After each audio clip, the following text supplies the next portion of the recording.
The following program presents principles designed to promote good health and is not intended to take the place of personalized professional care. The opinions and ideas expressed are those of the speaker. Viewers are encouraged to draw their own conclusions about the information presented.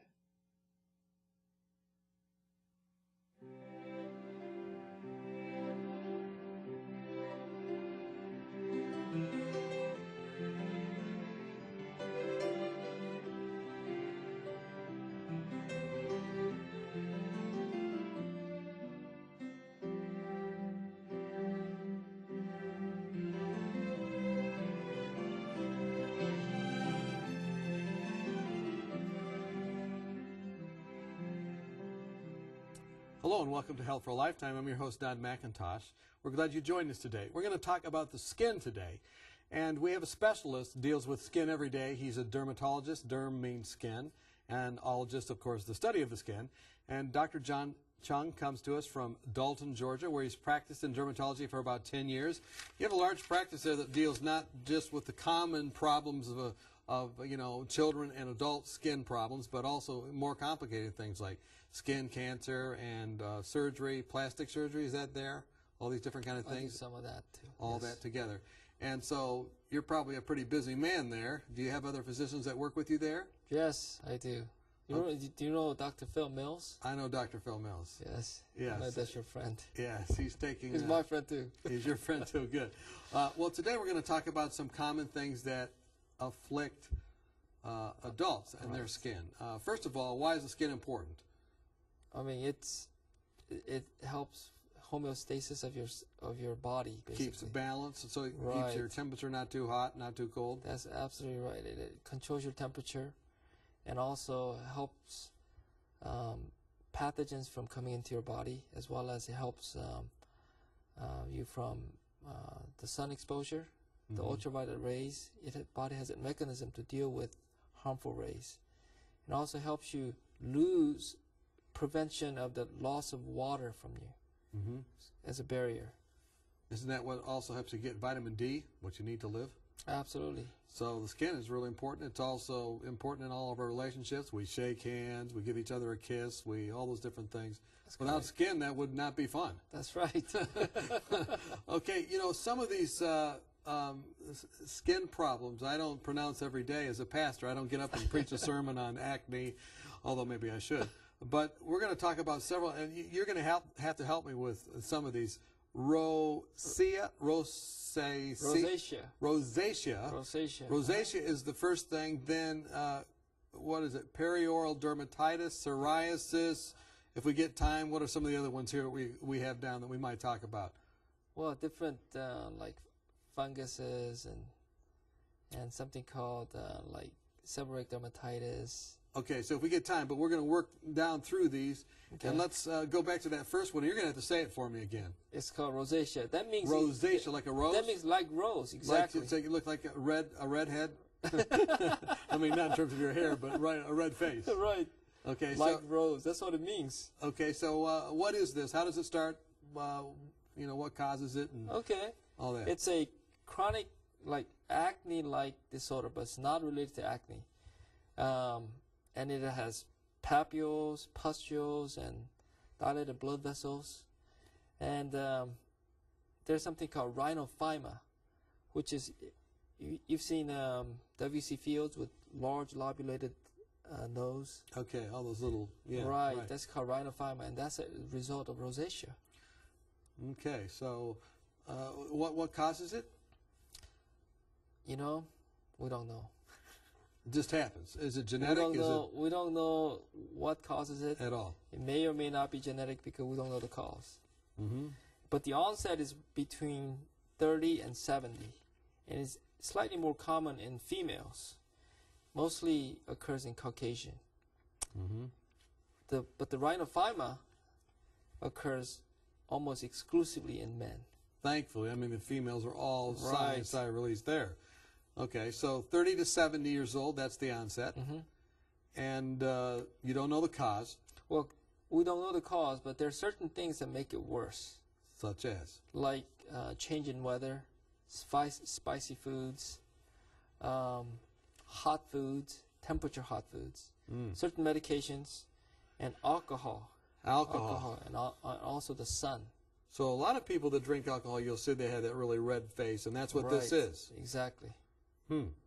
So you said climate change. So is it better to live in a place where you don't have the 4 seasons if you have this, like Arizona or? Well, there's too much sun there. Too much sun there. Because so sun can exacerbate rosacea. where would you live? North Pole, South Pole? What's the best climate for it, or Heaven. is there? Heaven's the best place. Okay, try and get away from that. But there is no favorable climate above others. Well, it's actually the change in weather. Okay. You know, it's not. It's not so much the seasons. It's exactly. It's during the change. During the change. Okay. So what's the treatment for this? Well, there are multiple treatments. One is topical. I like to use something called Metrogel, and the other medication is sulfa-based medication. So Those are Metrogel topicals. and sulfa topical preparations. Right. In other words, that you rub all over it. Exactly. And also oral medication that includes tetracycline or minocycline or doxycycline. And sometimes I use something called Z-Pak. These medications, Zithromax. yes. Okay. These medications tend to work fairly well in most of the patients. And again, all those that you make sure the person's not pregnant if it's a female, and Right, be very careful with that. exactly.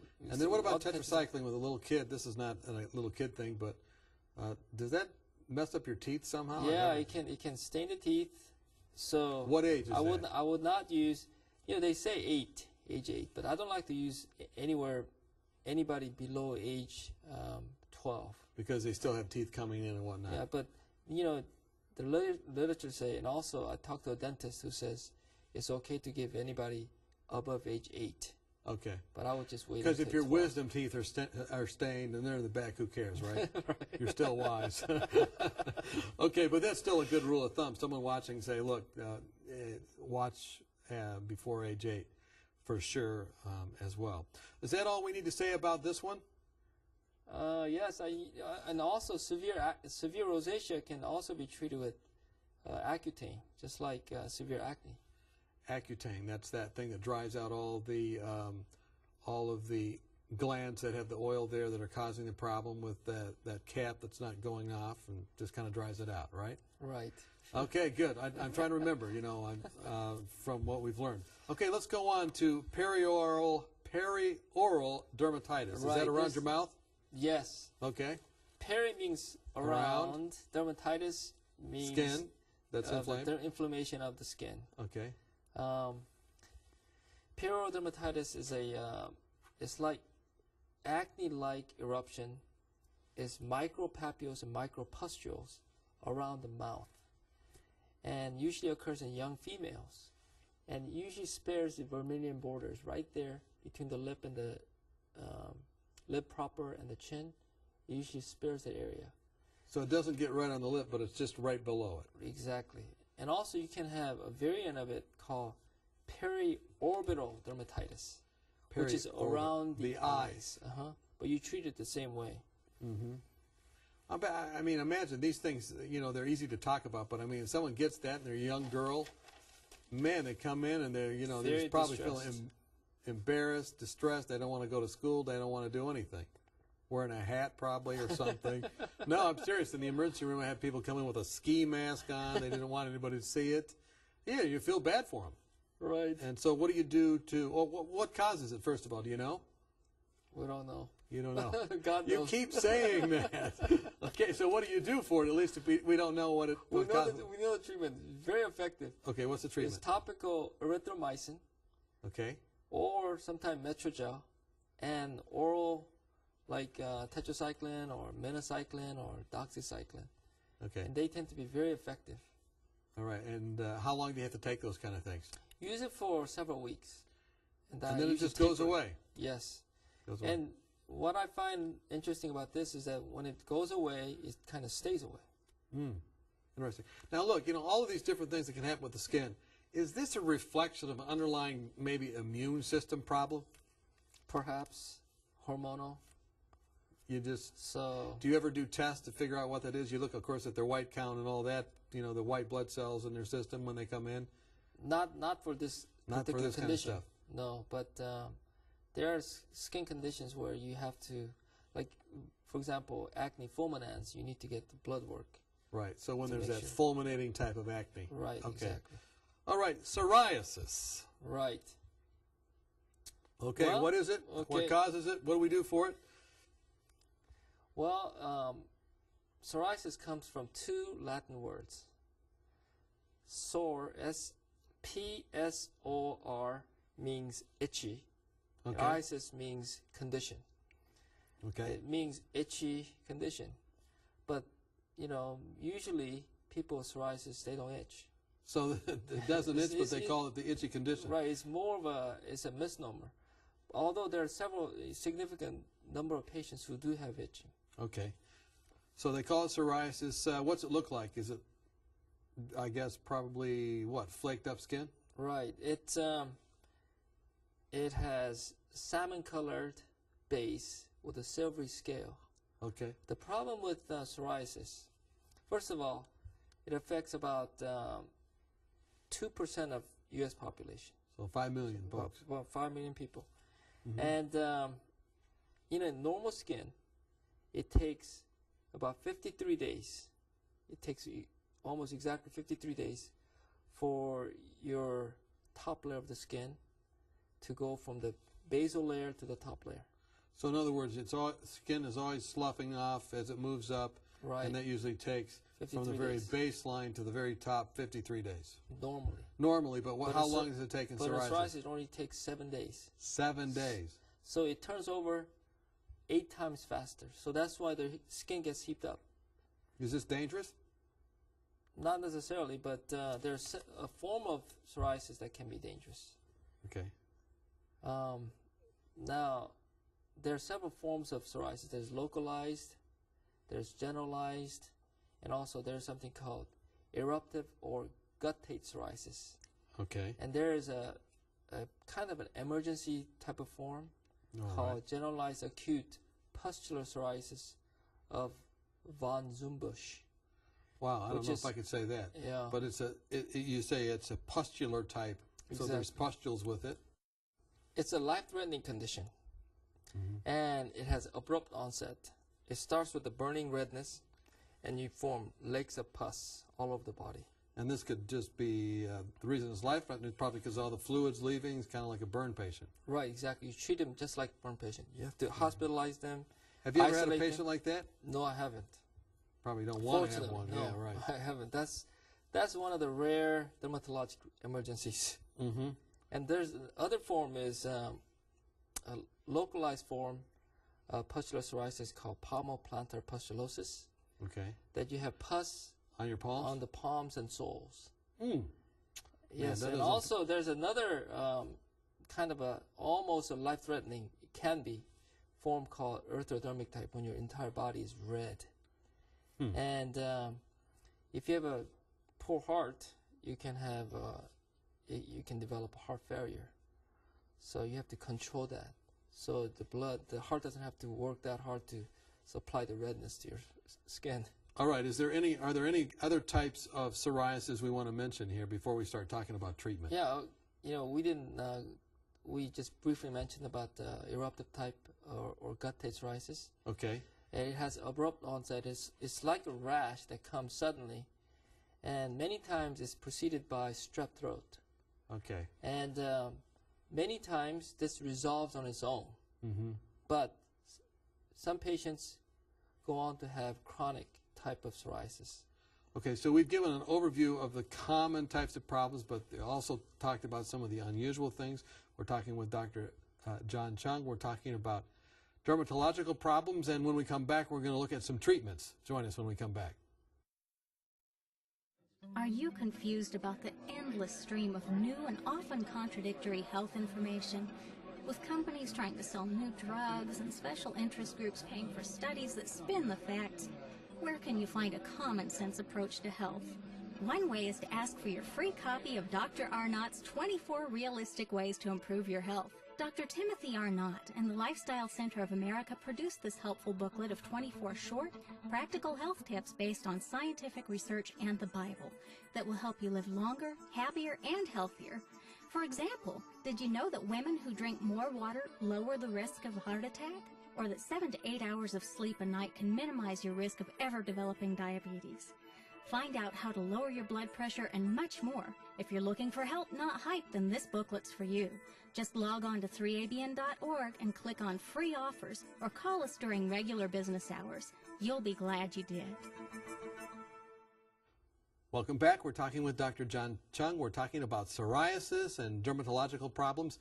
And now we're going to talk about some solutions to psoriasis, a very common form of dermatological problem. You said about 2% or 5 million people in America have this, and they all come to your office on Wednesday.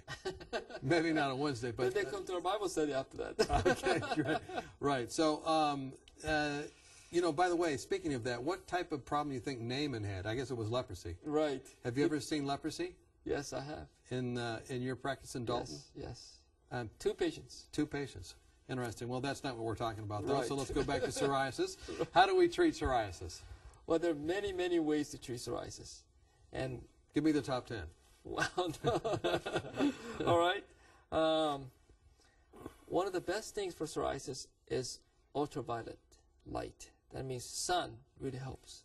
That's why a lot of times you see psoriasis in sun-covered areas. So you don't see much on the face. Okay. Because it's always exposed to the sun. And so related to that, you have something called PUVA. PUVA, which is Sorolin added to ultraviolet A. And that is very, very effective treatment. Excuse me, one more time. That is what added to ultraviolet light? P part is called Sorolin. Sorolin. Right. Added to the ultraviolet light. Ultraviolet A, UVA. That's what PUVA. All right, so it's a specific type of lamp. Right, exactly. Okay. You take a pill and then you go into the light. All anyway, right. Do you have this at your office? No, we don't. You don't. But because we have many other treatments. If it's just localized, you can treat with like topical steroids. Okay. If it's more extensive, I like to use something called methotrexate. Methotrexate. Methotrexate is it has a little bit of, it may have a problem with the liver, and also it can cause a problem with the blood. But not usually, so you can use it for a lot of people. Yes. Okay. One drawback with this is that it can cause, you have to do a liver biopsy. When you use that? Painful. Yes. But not every day. Not every day. Even once is enough. But, I mean, the simple treatment is to go out in the sun. How long? Well, we'll talk about that later. Okay. Because the sun can have other beneficial problems. effects, but also it has harmful effects as well. Okay, so what are some other treatments? Well, there's something called cyclosporin. We use it for immunosuppression. Okay. But you have to worry about developing, like, when you're on that, developing other skin cancers and also lymphoma. And you mean all your treatments, you're talking me out of here. Is there something that I'm going to want? Well, there's another treatment which may be effective called soriatane, which is a retinoid. And and what's a retinoid again? A retinoid is a vitamin A derivative. A vitamin A derivative. It works well for acne, Okay. but you can use for psoriasis. Okay. In an oral form. All right. Now, so, go ahead. There's a very exciting and new breakthroughs in psoriatic treatment. It's called biologics. Biologics. That Right. sounds like something that John Harvey Kellogg would talk about. Well, it's something that your body produces naturally. Okay. And it's mass-produced and usually given by IV or subcutaneous injection. It's painless, and it works very well. And many patients are going to this route. Biologics. What are they exactly? So what part of your biological system are they? Well, it's things found in your blood. I see. That can fight the disease of psoriasis. And so you actually, mass produce that and inject it to yourself. So. And where would you inject it? Let's say I had psoriasis on my A kneecaps. lot of times on the right in the abdomen, right even if there. it's on my kneecaps, I'd put it in the right, abdomen. because it's systemic. Systemic, goes throughout Right. the system. Exactly. But you have to, make sure you get a TB skin test before you do this. Because if you have tuberculosis, you don't can want to do it. exacerbate it, right? Oh, I see. Or if you get a severe infection, you should stop that too. And the problem right now with that is very, very expensive. It's several $1,000s a month Wow. to treat it. So probably do people's insurance in this country cover it? Many insurances do. But that's it's promising because it You're using doesn't have your- the side effects as the others. Exactly. Okay. So those are the ways to treat psoriasis. Right. All right. Are we ready to move on to the next P? Yes. All right. And let me see if I say this right. Pityriasis rosea. Pityriasis rosea, that's correct. Okay. So that sounds like it's pitiful. What does pityrosis mean? Pityriasis is like bran-like. That's what it means. So, okay. It's like a piece of bran flakes or Right, exactly. bran cereal. Right. Okay. Either one. All right. So And basically what it is an acute eruptive rash occur mainly on the trunk. And it has something called Christmas tree distribution. well, that When you sounds look at- festive. Yeah, look at somebody's back, and Looks like a Christmas tree. it has a, if you use your imagination, it can look like Christmas tree. But it's certainly not a present. Right. Okay, so, not to make light of it all because, it's probably very painful. No, it's not painful. It's not It's painful, it's almost asymptomatic. Okay. Sometimes it itches a little bit, All right. but it lasts about 6 to 8 weeks. And usually before 1 to 2 weeks prior to getting this eruption, you have something called Harold patch. Usually what that is a patch usually on the trunk that almost looks like a fungus. And people treat that for fungus and they come in, and it's funny when some people come in with just that, and you have to scrape it, make sure there's no fungus there. And a lot of times you can recognize that, and you tell this person, in 1 or 2 weeks, It's you going to may get a lot worse you may than get this. another Okay. rash, and when it comes, they're very surprised, But they know that it only lasts about 6 to 8 weeks. So what does that happen? Is that little spot then just kind of multiplies? Is that what's happening? I don't know if it multiplies, but it just kind of appears I see. almost overnight. And we don't know the cause again, but it may be associated with something called herpes 7 virus. Herpes 7. Yeah, there's many types of herpes, and we don't know. And the best treatment for this is ultraviolet B. Ultraviolet B, like Right. like a sun lamp thing or something? Sun lamp or sunlight. Especially if you start it within the first week, it helps with resolution quicker, also helps with the symptoms. So maybe it sounds like people in the United States aren't getting enough sunlight. Well, I think they're getting too much, but in this case they're not. So is this all we have about pityrosis rosea? Did I say that right? Pityriasis rosea. Pityriasis rosea. Right. Okay, well, let's move on to, I think the fancy word I'll let you say, but to dandruff. Seborrheic dermatitis.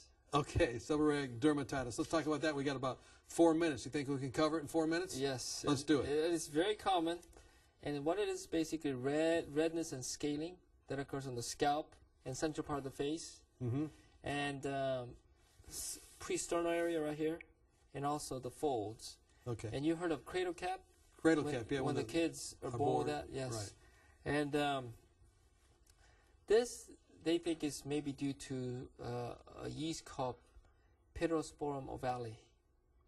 Pityrosporum ovale. Okay. And this, may be associated with that.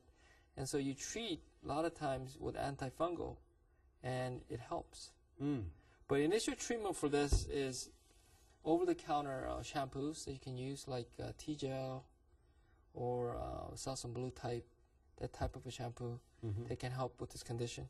And in prescription shampoo, you have like Loprox or Nizoral shampoos and stuff like that. And so you just prescribe this, they take it, and how long does it take? What's that? What does the prescription do? Does it just like make sure it doesn't flake off too soon, or does it treat the underlying cause?